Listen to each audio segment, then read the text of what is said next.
We become so in tune with our own needs that we kind of get in our own way because we think that we have the perfect idea of what we want and what we need.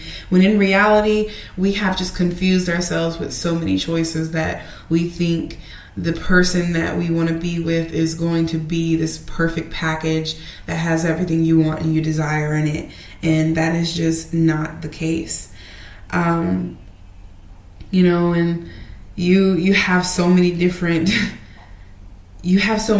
conversations with people, and they never are the shallow conversations. They're always the deep questions, the ones that are burning, and because you have to get to the point quick.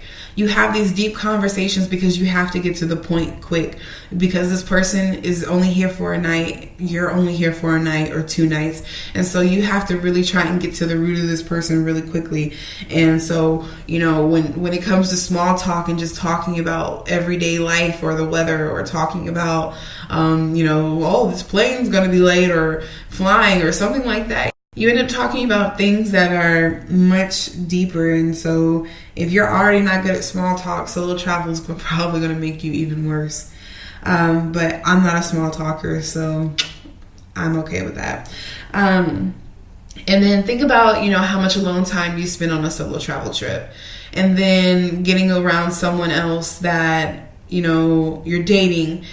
You're going to be spending so much time with them that are you going to want to spend time alone? Like, you're going to be craving time to be by yourself because you spent so much time, on your own terms, doing your own thing, that, when you get around this person, you kind of get slightly annoyed because you're used to having your space and your alone time. And this person is making you feel violated just by being around and desiring to be around you. And that's unhealthy for the relationship and unhealthy for you to keep relationships. And speaking of keeping relationships, like when you're traveling to all these different places and making all these friends, you don't live there. You're just there visiting. And so you end up making all these friends that live so far away, and you bond over things that are really superficial at the moment, and they really don't get to the depth and core of a person. And so these relationships could be superficial, and they could be something that is actually not healthy for you in the end. But one thing is that, like, you begin to see life in the you begin to see your money in plane tickets. Like, I'm not spending that on a pair of pants. That's like 30% of a plane ticket, 50% of a plane ticket, or 20% of a plane ticket. No, I could be saving that for my next vacation. So you start to see, the world around you and the things you buy a lot differently. You're like, that could be a whole different adventure, this material thing that I'm about to spend my money on. That is one thing that it is great for. It's taught me that, I could either pay for materials or I could pay for experience. And, some things I'm like, oh yeah, I definitely want the material. And in most things I'm like, oh no, I want the experience. I want to go to this place, and I want to study this culture, and I want to, see this from my own eyes. And so it has taught me to look differently about how I spend my money.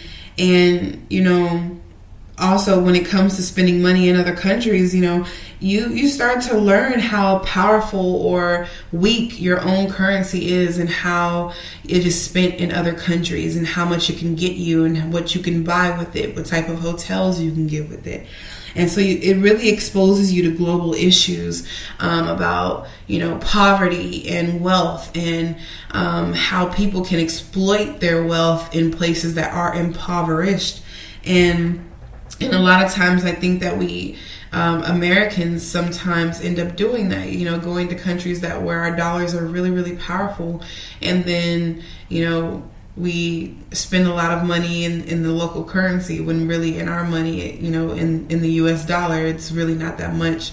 And in a sense, we're doing good for the economy. We're keeping the economy going and keeping jobs. But, we really got to realize that the things we buy, even overseas, have an impact on the people who live there locally. And so I think it'd be wise of us to be more educated on on the global issues or the issues surrounding the different nations that we're visiting, and allow our dollars and allow our dollars to take a stand there by using our purchasing power responsibly wherever we visit. And then one of the last things that I want to talk about is that sometimes when you travel too much, you become unsatisfied with what's around you every day. You're like, I want more, I want more, I want more, I want more, and what you have is not enough. And that's a dangerous thing, because it can make you feel like the world is out there in another moment, in another place, in another time, and you feel so far away from it, and you can go out there chasing that and chasing that and chasing that, and each time that you return home you feel as if you never found it, even though you had a wonderful experience wherever you went. So a key thing that I would say about solo travel is don't let it become something that you use as a crutch or to fill a hole in your heart or in yourself. But let it be something that you do and that you enjoy, because it's an act of love for yourself and others. So with that, I'm going to sign off. And if you guys have any questions, thoughts, or concerns, definitely write into singlewithapurposepodcast@gmail.com. Leave us a comment, like, share, subscribe. We'd love to hear your feedback. And if you have never solo traveled, give it a try and find out who you are and is solo travel for you. It's your host, Karenesia Elizabeth, signing off. Swap!